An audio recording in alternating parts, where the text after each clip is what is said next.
வணக்கம் நேர்களே, நான் உங்கள் கார்த்திக். நம்முடைய சிறப்பு நேர்காணலில் அரசியல் விமர்சகர் ஜெகதீஸ்வரன் இணைந்திருக்கிறார். அவரிடம் விரிவாக பேசலாம். வணக்கம் சார்.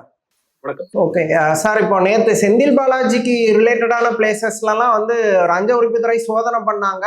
டாஸ்மாக் ஊழல் ரிலேட்டடா அண்ட் வழக்கு பதிவும் பண்ணியிருக்காங்க. அவர் முன்ஜாமீன் கேட்டு கோர்ட் அப்ரோச் பண்ணியிருக்காரு. ஈவன் தொடக்கத்துல இருந்தே செந்தில் பாலாஜி ஏதோ ஒரு வகையில அரெஸ்ட் பண்ணிடணும் அப்படிங்கிற மோட்டிவோட தமிழ்நாடு கவர்மெண்ட் இருக்கிறத நம்ம பார்க்க முடிஞ்சுது. உண்மையில செந்தில் பாலாஜி இந்த அளவுக்கு கார்னர் பண்றதுக்கு காரணம் என்ன? அவர் சைடு பெரிய மிஸ்டேக் இருக்கு அப்படிங்கிறதுனாலயா, இல்ல ஏதோ ஒரு வகையில அவரை அரெஸ்ட் பண்ணி ஒரு ரிவெஞ்சை காட்டணும் அப்படிங்கிற ஒரு இன்டென்ஷன் இருக்குதா? இல்லைங்க, அவர் மேல நிச்சயமாக தவறுகள் இருக்கலாம். இன்னும் சொல்ல போனா, நீங்க அந்த வேலை வாங்கி கொடுக்குறேன்னு சொல்லி அந்த ஜாப் ஃபார் இது ரொம்ப ஓப்பன் அண்ட் ஷட் கேஸ். அதனால கண்டிப்பா அவர் சிறைக்கு போகக்கூடிய வாய்ப்புகளும் இருக்கிறது. டாஸ்மாக்ல ஊழல் நடந்துச்சா? இவங்க சொல்றது பெரிய ஊழலா நடக்காம இருக்கலாம். ஏன்னா 10 ரூபா பாலாஜின்னு பாட்டாங்க, இன்னைக்கு 10 ரூபா 20 ரூபாங்கிறது போயிட்டு தான் இருக்கு. அப்ப அப்படி இல்லாட்டையும் நீங்க வேற சில முறைகேடுகள் நடந்துட்டு இருக்கும். பிடிஆரை சொல்லி சொன்னார் 50% லீக்கேஜ் இருக்குன்னு சொல்லி சொன்னார். அவர் மேல தவறுகள் இருக்கான நிச்சயமா தவறுகள் இருக்கு. ஆனா கோர்ட் மறுபடியும் சொல்றதுன்னு கேட்டீங்கன்னா, வழக்குகளுக்காக கைது பண்ணாதீங்க, நடவடிக்கை எடுங்க. நீங்க அடுத்த கட்டத்துக்கு இந்த வழக்கை கொண்டு போங்க, கோர்ட்டுக்கு கொண்டு வாங்க, நீங்க தண்டனை பெற்றுக் கொடுங்க, அதை செய்யுங்க. மறுபடியும் கைது பண்ணி உங்க பணிவாங்க அரசியல காமிக்காதீங்கன்னு கோர்ட் சொல்லுது. ஆனா இந்த அரசாங்கத்துக்கு எப்படியாவது செந்தில் பாலாஜிக்கு ஜெயில வைக்கணும் அப்படிங்கிற ஒரு நோக்கம் இருக்கிறத புரிஞ்சுக்க முடியும். அது மிக குறிப்பாக தீவிரமாக ஆதரவு சொன்னார் இல்லையா, இந்த ரவுடி பை செந்தில் பாலாஜி ஒரு இடத்துல பேசினார். அந்த அளவுக்கு ஒரு பெரிய வன்மம் இருக்கு. நீங்க அரசியல்வாதிகள் எதிர்கட்சிகள் மேல் கரூர் விஷயத்துக்கு செந்தில் பாலாஜி தான் காரணம்னு விஜயோ இல்ல ஆளும் தரப்போ உண்மையிலே நம்பிட்டு இருக்கிறாங்க. நம்புற ரொம்ப ஆள் மனசுல தாங்கள் தவறு செய்யல, செந்தில் பாலாஜி திட்டமிட்டு சரி செஞ்சா அப்படிங்கிற அளவுக்கு அவங்க நிச்சயமா நம்புறாங்க. அதோட வெளிப்பாடும் ஒண்ணு இருக்கு. பிளஸ் செந்தில் பாலாஜியை பழி வாங்கணும், நிச்சயமா பழி வாங்கணும். அதுக்கு ஒரு மிக முக்கியமான கரூர் காரணமும் இருக்கும். சோ அப்படிங்கிறதுல ரொம்ப தீவிரமா இருக்கிறாங்க. அவர் விஜய் அவர்கள் கரூருக்கு போறதுக்கு முன்னாடி எப்படியாவது கைது பண்ணணும்னு முயற்சி பண்ணாங்க. அப்புறம் நீங்க குதிரை பேர எம்எல்ஏக்களை விலை பேசுறாங்கிற வழக்குல எப்படியாவது தம்பி மூலியமா அண்ணனை கைது பண்ணலாங்கிற முயற்சி பண்ணாங்க. அடுத்ததாக நீங்க ஏன்னா எத்தனையோ புகார்கள் போயிட்டு தான் இருக்கு. பரப்போர் இயக்கங்கள் போன்ற இயக்கங்கள்லாம் தொடர்ச்சியா பல புகார்களை கொடுத்துட்டே இருக்காங்க. எல்லா மினிஸ்டர்ஸ் மேலேயும் புகார் இருக்கு. எல்லா மினிஸ்டர்ஸ் மேலேயும் நீங்க சொத்து குவிப்பு வழக்கு இல்ல மற்ற ஊழல் வழக்கில் போடுவதற்கான முகாந்திரம் இருக்கும். ரொம்ப ஸ்பெசிபிக்கா செந்தில் பாலாஜி ஏன்னா ஏற்கனவே 2 மட்டும் இன்னைக்கு அவர் போயிருக்காரு. ஏற்கனவே இந்த வழக்கு இருக்கு, மறுத்த வழக்கு தொடர்கிறாங்க, ஹைகோர்ட்டுக்கு போயிருக்காரு. ஏற்கனவே ஒரு மேல இந்த நம்ம சொல்ல எல்லா டாஸ்மாக் முறைகேடு வழக்கு இருக்கு. நீங்க பணம் கொடுத்து பணம் வாங்கி வேலை கொடுத்த வழக்கு இருக்கு. இந்த மாதிரி ஏற்கனவே 2 வழக்கு இடி வைக்கும் பண பரிவர்த்தனை வழக்கு இருக்கு. இப்ப மேற்கொண்டு இன்னொரு வழக்கு போட்டீங்கன்னா எதற்காக வழக்கு போட்டீங்க அப்படின்னு சொல்லிட்டு அவர் போயிருக்காரு. எப்படியாவது ஏதாவது ஒரு வழக்கில் அவர் கைது செய்ய வேண்டும், கைது செஞ்சு சிறையில் தள்ள வேண்டும் அப்படிங்கிறதுல ரொம்ப வன்மத்தோட செயல்படுறாங்க. நீங்க அரசியல்ல நீங்க நியாயமான காரணங்கள் இருக்கு, அந்த காரணங்கள் மூலியமாக தண்டனை பெற்றுக் கொடுத்து அவர் சிறையில் தள்ளுவதுங்கிறது வேற. இல்ல எனக்கு ஒரு காழ்ப்புணர்ச்சி இருக்கு, எனக்கு வன்மம் இருக்கு, அதற்காக நான் பழி தீர்த்துக்கிறேன் அப்படிங்கிறது வேற. அதை செய்யாதீங்கன்னு நீதிமன்றங்கள் சொன்னாலும் இல்ல நாங்க செஞ்சுதான் தீர்வோட ரொம்ப வன்மத்தோட செயல்படுறாங்க. இங்க உங்களுக்கு விமர்சனங்களை கூட உங்களுக்கு தாங்கிக்க முடியல. இல்ல நீங்க ஒரு அமைச்சர் குறித்து யாராவது அவதூறு பேசினா உடனே சிறைக்கு தள்ளுற வேலைகளை பாக்குறாங்கிற பாக்குறோம். எல்லாரையும் திமுக காரங்க நீங்க ஆக்டிவிஸ்ட் எல்லாத்தையும் அதில் பாக்குறாங்க. இப்போ ஒரு காலத்துல பாசிசம் விஜய் பேசினாரு. இது பேர் தான் பாசிசம். அவர் தெரிஞ்சு பண்றாரா தெரியாம பண்றாரா இல்ல அவருக்கே தெரியாம யாராவது சிறையில போறாங்கன்னா தெரியல. தொடர்ச்சியாக இந்த வேலைகளை பாக்குறாங்க, தொடர்ச்சியாக கோர்ட்டை குட்டு வாங்குறாங்க. அதாவது கொஞ்சம் ஹார்ஷா பேசினது அப்படிங்கிறதுக்காக எம்எல்ஏக்களை இவ்வளவு இம்மீடியட்டா அரெஸ்ட் பண்ணதுங்கிறது எனக்கு தெரிஞ்சு ரீசெண்ட் டைம்ஸ்ல நடக்கவே இல்லை. ஸோ அதுவும் டிஎம்கே எம்எல்ஏஸ் இல்லை டிஎம்கே ரிலேட்டட் பர்சன்ஸ் ஒரு மாதிரி ஹெவியா அட்டாக் பண்றாங்க. ஜெயலலிதாவை விட அக்ரெசிவா அந்த ரூட்டை ஃபாலோ பண்ணணும் அப்படிங்கிறத இன்டென்ஷனாவே பண்றாங்களா? இல்ல அவங்களுக்கு இருக்குங்க. அவங்களுக்கு இன்னுமே ஏத்துக்க முடியல. விஜய் அவர்கள் முதலமைச்சர் ஆயிட்டாருங்கிறது ஏத்துக்க முடியல. சட்டமன்றமா இருக்கலாம், சட்டமன்ற வெளியவா இருக்கலாம், அதை அவங்களால தாங்கிக்கவே முடியல. அதே மாதிரி முன்னாடி பேசுறோம் இல்லையா, என்ன பண்றது, எதிர்கட்சியில என்ன பண்றதுல பெரிய திணறல் இருக்கு. உதயநிதி ஸ்டாலின் அவருக்கு என்ன பண்றதுங்கிற பெரிய குழப்பம் இருக்கு. எடப்பாடி பழனிசாமி கட்சியில பிரச்சனை இருக்கு, எங்க பண்றது குழப்பம் இருக்கு. அப்ப நம்ம எப்படி கோபத்தை காட்டுறதுன்னு கேட்டீங்கன்னா, நம்ம பர்சனல் அட்டாக்கு போவோம்னு சொல்றாங்க. அது சில நேரம் அவதூறா போறது ஓகே, அது ரொம்ப கடுமையாக நான் எலும்பு உடப்பேன் அப்படின்னு சொல்ற அளவுக்கு எல்லாம் போறதுங்கிறது அதெல்லாம் கைதுக்கு தான். ஏன்னா நீங்க உயர்நீதிமன்றமே நீங்க அனிதா ராதாகிருஷ்ணன் உடனே ஜாமீன் கொடுத்து அனுப்பிடுச்சு. ஆனா மார்க்கெட் ஏன் கொடுக்கல? இல்ல ஏன் கொடுக்கலன்னு கேட்டீங்கன்னா, அது பேசிய வார்த்தை ரொம்ப கடுமையான வார்த்தைகள். அதுக்கு தண்டனை கொடுக்கணும்னு சொல்லிட்டு 15 நாள் ப்ராசஸ் பனிஷ்மெண்ட் சொல்லிட்டு அவங்க கொடுக்குறாங்க. அப்போ திமுகவிற்கு பெரிய திணறல் இருக்கிறது, அவங்களுக்கு ஏத்துக்க முடியாத ஒரு நிலை இருக்கிறது. அதனால என்ன பண்றது தெரியாம ரொம்ப ஒரு குழப்பத்துல தான் வந்துட்டு இருக்காங்க. அதனால தொடர்ச்சியா இந்த மாதிரி அவதூறமான விஷயங்கள் பேசிட்டு இருக்காங்க. ஆனா உண்மையில் செய்ய வேண்டியது ஒண்ணு இல்ல. இப்போ காவேரி சிக்கல் இருக்கு, இதுக்கெல்லாம் ஏன் போராட மாட்டேங்கிறாங்க திமுக? போராடி இருக்கணும்ல. விஜய் அவர்கள் போறது தவறுன்னு சொல்லி நீங்க ஒரு ட்வீட் எழுதிட்டீங்க. ட்வீட் எழுதி முதலமைச்சர் காவிரிக்கு நீங்க தண்ணீர் வாங்கி கொடுங்கள், அப்படி சொல்லிட்டு நீங்க காங்கிரஸ் திட்டுங்க, தாவேக்காவை திட்டுங்க, கூட்டணி கட்சிகளை திட்டுங்க, கர்நாடக காங்கிரஸ் திட்டுங்க, கூட்டம் போடுங்க, இன்டர்னல் மீட்டிங்ஸ் போடுங்க, நீங்க வெளியே போராட்டம் பண்ணுங்க. இதெல்லாம் பண்ணீங்கன்னா மக்கள்கிட்ட போலாம். நீங்க முக்கியமான வாழ்வாதார பிரச்சனைகள் நம்ம பேசிட்டு இருக்கோம், அந்த பிரச்சனைகளுக்காக போராடும்.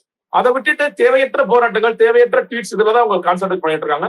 இன்னொரு மறுசீரமைப்பு போன்ற விஷயங்களை இன்னும் கூடுதலாக அவசரமாக செய்ய வேண்டியதும் இருக்கிறது. அதெல்லாம் ஏன் இவ்வளவு காலம் பார்க்கிறாங்கன்னு தெரியல. ஓகே, ஆனா இப்ப திமுக ஏதோ ஒரு போராட்டமோ ஏதோ ஒரு விஷயத்த முன்னெடுத்தா இவங்க சதி பண்றாங்க அப்படி இப்படின்னு டைவர்ட் பண்ணி அவங்க மேலே பழிய போட்டுருவாங்கன்ட்டு டிஎம்கேக்கு ஒரு பயம் இருக்கா? இவங்களை எப்படி டேக்கிள் பண்றதுன்னு தெரியல. இல்லங்க, அது பண்ணாட்டியுமே இப்ப அறுவர்ஜன் என்ன சொல்றாரு, மேகதாது இல்ல காவிரியில திமுக வாதாடியது ரொம்ப மோசம், நான் ரொம்ப மோசமா கையாண்டாங்க, அதனாலதான் இவ்வளவு பெரிய பிரச்சனையே ஆச்சுன்னு சொல்லி சொல்றாரு. திமுக மேல வேலை சில விமர்சனங்கள்லாம் வைக்கலாம். ஆனா மேகதாது விஷயங்களை நம்ம உரிமையை விட்டு கொடுத்தலாம் நிச்சயமா யாரும் சொல்ல முடியாது. அதனால கண்டிப்பா தான் இருந்தாங்க. அப்ப இன்னைக்கு அவரு டி.கே. சிவகுமார் விஜய் அவர்களுடைய பலவீனமோ ஏதோ ஒன்று புரிஞ்சுக்கிட்டு அவர் பூமி பூஜை போட்டவரை அடுத்த வேலைகளை பார்க்கிறாருன்னா இவங்க செய்ய வேண்டிய வேலைகளை செய்யணும். நீங்க திமுக போராடாட்டி சரி, திமுக சும்மா இருந்தாலும் சரி, ஆதரவு பழி சொல்லதான் போறாரு. அப்ப அதற்கெல்லாம் பயந்துட்டு நீங்க இருக்க முடியாது. காவிரியில நாங்க செஞ்சது என்ன, மக்கள்கிட்ட கொண்டு போய் எக்ஸ்பிளைன் பண்ணுங்க. நாங்க இது வரைக்கும் என்னென்ன செஞ்சிருக்கோம், மேகதாது எப்படி நாங்க தடுத்து வச்சிருந்தோம், நாங்க எப்படி உரிமையை வாங்கி கொடுத்தோம் அப்படிங்கறதால நீங்க பேச வேண்டிய நேரம் இது. அதெல்லாம் குறித்து நீங்க தொடர்ச்சியா பேசணும். நீங்க பட்ஜெட் கூட்டத்தொடர் அடுத்து வரப்போது, அதற்கு நீங்கள் தயாராகணும். ஒவ்வொரு டைம் என்னோட கேள்விகளை கேட்க போறோம் அப்படிங்கறத இனிமேல வெளிநடப்பு செய்யாம உள்ள இருந்து என்ன பிரஷர் கொடுக்க முடியுமோ அந்த பிரஷரை கொடுத்து அதற்கு உண்டான பதில்களை வாங்க வேண்டிய நேரம் இருக்கு. அதுக்கெல்லாம் திமுக கடுமையாக தயாராகணும். திமுக தங்களுடைய முக்கியமான மக்களுக்கான போராட்டங்கள், நீங்க அந்த தாம்பரம் மினிஸ்டர் அவருக்காக போராட்டம் அதெல்லாம் தேவையில்லை. மக்களுக்கான போராட்டங்களை கையில் எடுங்க. அந்த கையில் எடுத்து தொடர்ச்சியாக போராட வேண்டிய அவசியம் இருக்கு. நிறைய கூட்டங்கள் போட வேண்டிய அவசியம் இருக்கு. மக்கள்கிட்ட தொடர்ச்சியா கனெக்டடா இருக்க வேண்டிய அவசியம் இருக்கு. இப்போ வரக்கூடிய பட்ஜெட்ல ஊழல்களை வெளிக்கொண்டு வருவோம் அப்படிங்கிற மாதிரிலாம் மரிய வில்சன் பேசியிருந்தாரு. அதாவது டிவிகே தங்களை ஒரு தூய சக்தி, கிளீன் கவர்மெண்ட், ஆப்போசிட்ல இருக்க டிஎம்கே எக்ஸ்ட்ரீம் கரப்டட் கவர்மெண்ட் அப்படிங்கிற ஒரு இமேஜ் எப்படியாவது தொடர்ந்து பில்ட் பண்ணிடலாம் அப்படிங்கறதுல கான்சியஸா இருக்காங்களா? நிச்சயமா இருக்காங்க இங்க. ஆனா மரிய வில்சன் அவருக்கு ஏற்கனவே ஒரு வாய்ப்பு இருந்தது. வெள்ளை அறிக்கை ஒண்ணு கொடுத்தாரு. அந்த வெள்ளை அறிக்கையில ஊழல்ங்கிற வார்த்தை லீக்கேஜஸ் சொல்லிதான் சொல்லிட்டு இருந்தாரு.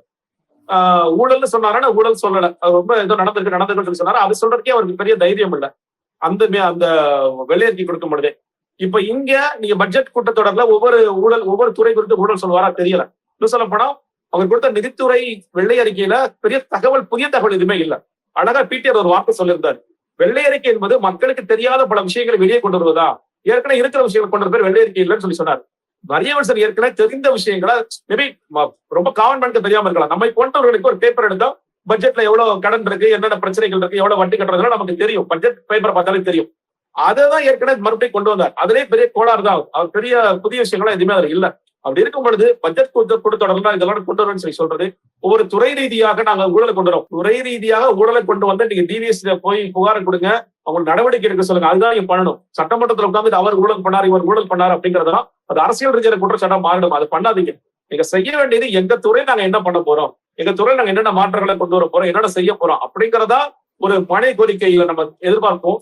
ஒட்டுமொத்த பட்ஜெட்ல தமிழ்நாட்டிற்கான நிதிநிலை அறிக்கையில என்னென்ன புதிய விஷயங்கள் வரப்போகின்றது, நீங்க வேணா இதை சொல்லலாம். லோக்காயுக்தா பண்ற சட்டங்களை நாங்க உருவாக்குறதுக்கான அமைப்புகளை உருவாக்குறோம், சேவைப்பெறும் உரிமை சட்டத்தை கொண்டு வர்றோம், அரசு அலுவலர்களுக்கு லஞ்சத்தை ஒட்டுக்கு முடிப்பதற்கான வேலைகளை பார்க்கிறோம். இதை நீங்க பட்ஜெட்டை கூட்டத்தொடர்ல கொண்டு வரலாம், அதை நம்ம எதிர்பார்க்கலாம். ஆனா ஒவ்வொரு அமைச்சர், இந்த அமைச்சர் ஊழல் பண்ணார், அந்த அமைச்சர் ஊழல் பண்ணார்லாம் அரசியல் ரீதியான குற்றச்சாட்டா இருக்குமே தவிர அதெல்லாம் ஒட்டுமொத்தமா பட்ஜெட்ல என்னப்பா நடந்துச்சு, பட்ஜெட்ல மக்களுக்கு என்ன பண்ணான்னு கேட்டீங்கன்னா, இல்ல சார் அவங்க அடிச்சுக்கிட்டாங்க, மாறி மாறி அடிச்சுக்கிட்டு க்ளோஸ் பண்ணிட்டாங்க அப்படிங்கிற மாதிரி ஆயிடும். அது தேவையற்ற வழிதான் என்ன பொறுத்த வரைக்கும். சார் நேற்று ஆதவ் ஒரு மீட்டிங்ல பேசும்போது என்ன சொல்றாருன்னா, எதிர்கட்சிகளே இல்லை, எதிர்கட்சிகளை நினைச்சலாம் நீங்க எதுவுமே பயப்பட வேண்டாம், நம்ம 65% ஓட் ஷேரை நோக்கி போயிட்டு இருக்கோம், எதிர்கட்சிகள்ங்கிறதே இல்லை அப்படின்ட்டு ஒரு ஓவர் கான்பிடண்டா பேசியிருக்காரா? உண்மையிலே சுச்சுவேஷன் அந்த லெவலுக்கு தான் இருக்குதா?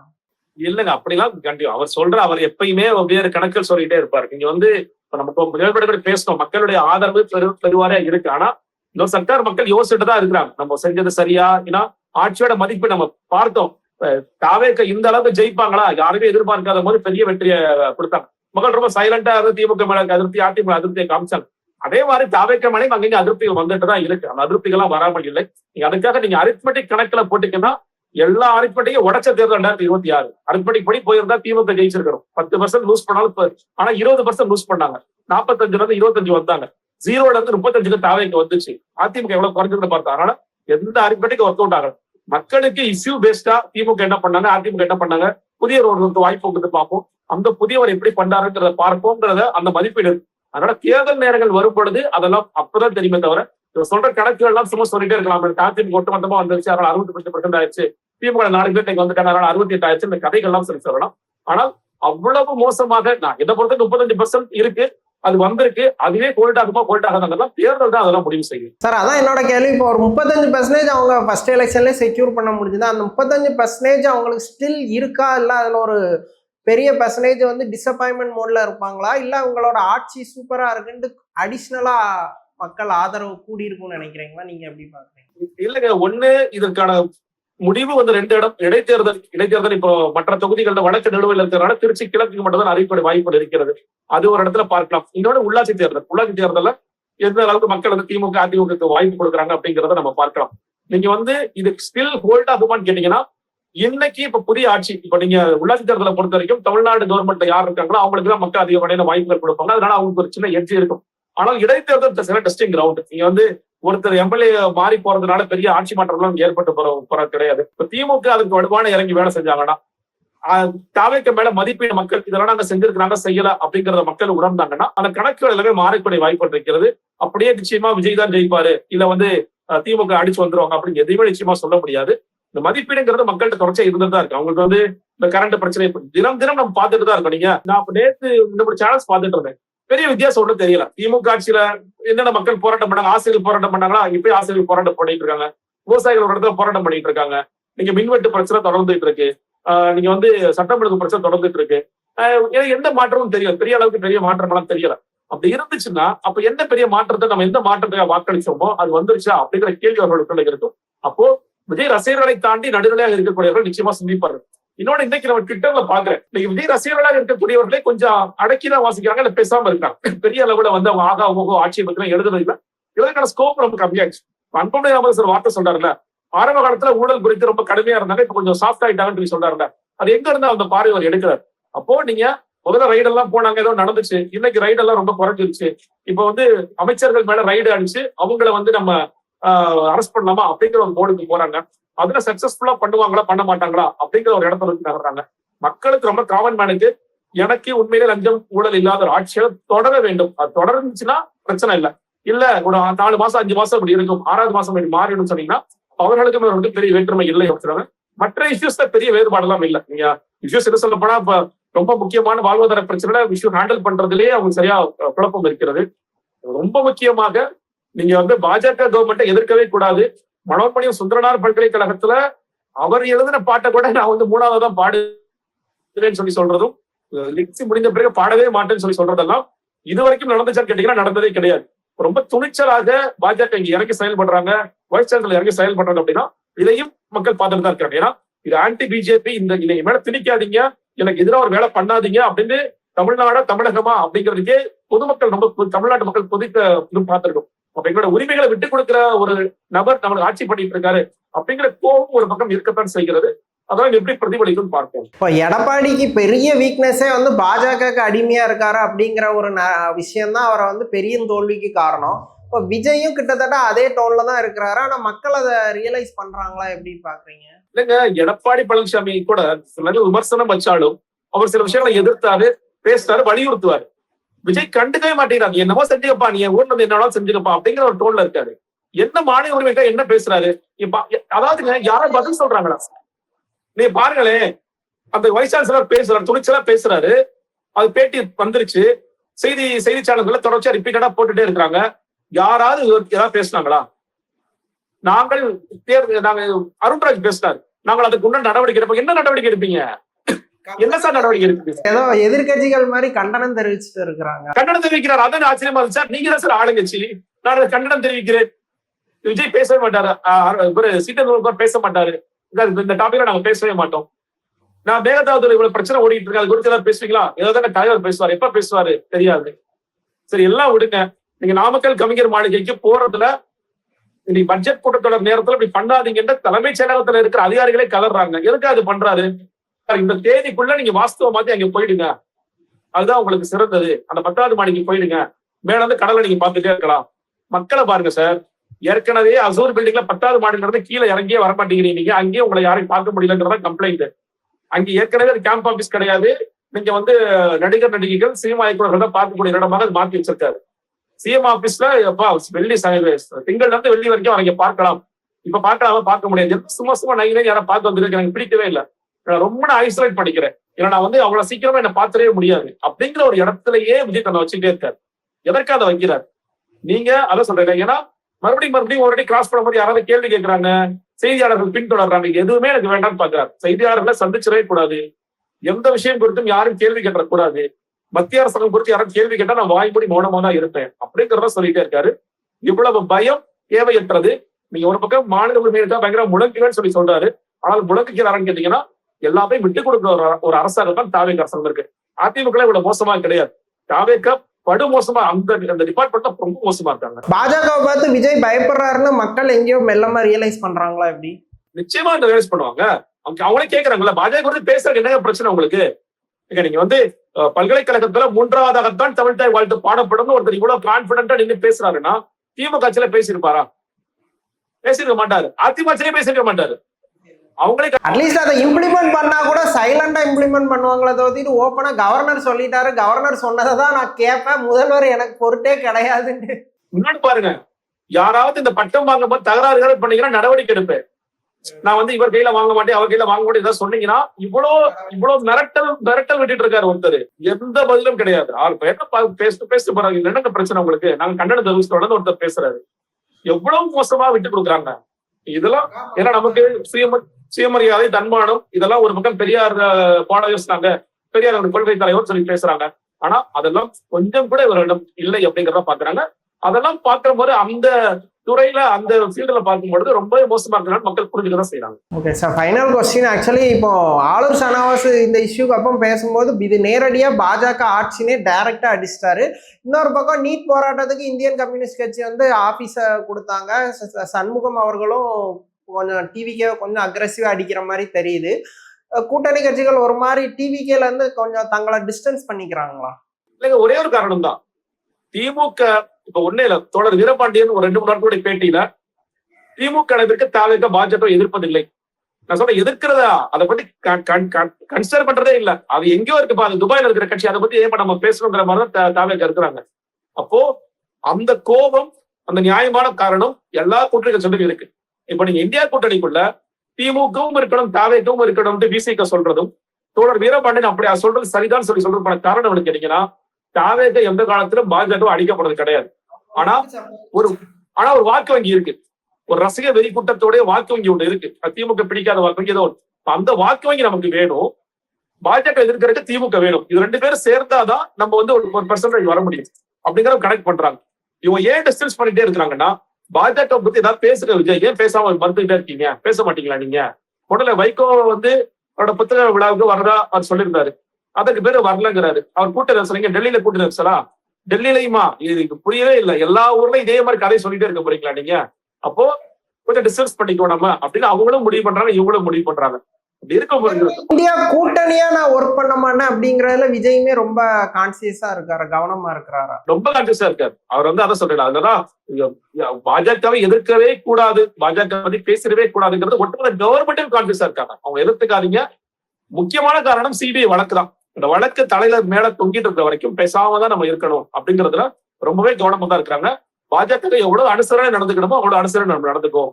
அவங்க எதுவும் கேட்காட்டி கூட நம்ம இன்னுமே அந்த குடிமை குடியாதான் இருக்கு. அதை வச்சு பாஜக 5 வருஷமே விஜய் ஆட்ட முடியும் அப்படின்னு நம்ம புரிஞ்சுக்கணுமா? சொல்ல முடியாதுங்க. நமக்கு எதாவது சொல்றேன் இல்லையா, நம்ம வந்து மெயினா சிபிஐ வழக்கு நியாயமாக நடக்கிறதா, விஜய் அவர்கள் எழுதிய ட்வீட் எழுதுற மாதிரி நீதி வென்றுச்சுன்னா யார் ஜெயிலுக்கு போக நமக்கு தெரியும். அக்கௌண்டபிலிட்டியே எடுக்காத ஒருத்தர் ஜெயிலுக்கு போவாரா, இல்ல யாரோ வேற ஒருத்தர் ஜெயிலுக்கு போறா அப்படிங்கிறது நமக்கு தெரியும். நியாயமா நடந்துச்சுன்னா இப்ப பாஜக அதை பயன்படுத்திக்கிறாங்களா, பயன்படுத்தாம நியாயமா விட்டாங்கன்னா கூட அது வேற மாதிரி போகும். ஆனா அந்த நேரத்துல பாஜக அதை எப்படி பாக்குறாங்க, அந்த வழக்கை எப்படி ஹேண்டில் பண்ண போறாங்க அப்படிங்கறதுதான் இந்த ஆட்சியை தொடரட்டுமா இல்ல வேற ஆட்சி வரட்டுமா அப்படிங்கறதுல பாஜகவோட பார்வை. ஏன்னா இன்னைக்கு அவங்க இருக்கிற சிக்கல், அதிமுக ரொம்ப வீக்கன் ஆகிட்டே இருக்கு. அண்ணாமலை ஒரு கட்சி ஆரம்பிச்சிட்டாரு. அப்படி இருக்கிற இந்த சூழல்ல நம்ம யார் அடுத்ததான் ஆட்சிக்கு வருவாங்க, திமுக ஆட்சிக்கு வரவிட்ட நல்லதாக இருக்குமா இல்ல விஜய் ஆட்சியை தொடர்ந்துட்டு போட்டுமா அப்படிங்கறத பார்ப்பாங்க. சோ இந்த கேள்விகள் எல்லாம் அதை பொறுத்துதான் பாஜக இவர் எப்படி ஹேண்டில் பண்றாங்கிறது தெரியும். ஓகே, தமிழ்நாடு அரசியல் குறித்து பல விஷயங்களை விரிவா பேசுனீங்க. ரொம்ப நன்றி.